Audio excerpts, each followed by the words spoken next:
Hello, my name is Lucy Derkele and I'm a lawyer with Feldstein Family Law Group. Today, I'll be discussing annual income disclosure for support purposes.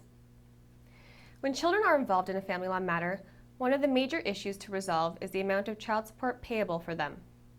To finalize child support, we rely on the child support guidelines, and the steps to determining the appropriate amount of support payable are explained in the guidelines. I won't be explaining the process for determining support in this video blog, except to say that the first place that we start is with the payor's parent line 150 income, as outlined in their income tax return. When the payor is self-employed, has other sources of income, or other examples outlined in the guidelines, additional disclosures looked at to determine the amount of support payable. Many clients ask what would happen if their income, or their spouse's income, increases or decreases after they reach an agreement on the amount of child support. The answer is that the child support obligations will have to be reviewed and adjusted if necessary to make sure that the amount being paid is appropriate.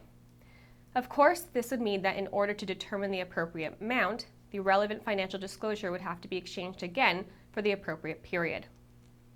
There are many examples in case law where a payor parent began earning more or less money each year but did not inform the other parent, so child support payments remain the same. I'm sure you can understand that this can be a problem when the recipient parent learns of this change and then attempts to change support and seek recalculations on a retroactive basis as well.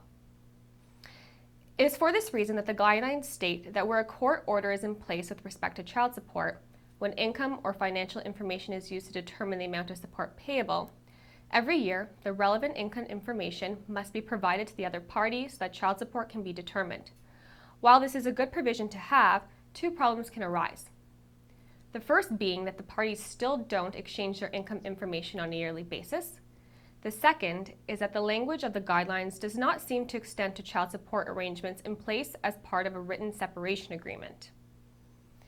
Since many couples resolve their family law matters outside of the court system, it is typically advisable to include terms in a separation agreement that state that the income information be exchanged on a yearly basis. This will draw attention to the importance of this exchange of information and hopefully remind the couple that this will need to be done for as long as there are children who require support. For more information on the calculation of child support, the child support guidelines, or financial disclosure, please visit our website at www.separation.ca. If you would like to speak with one of our lawyers about your family law matter, please call us at 905-415-1636 to book a free initial consultation.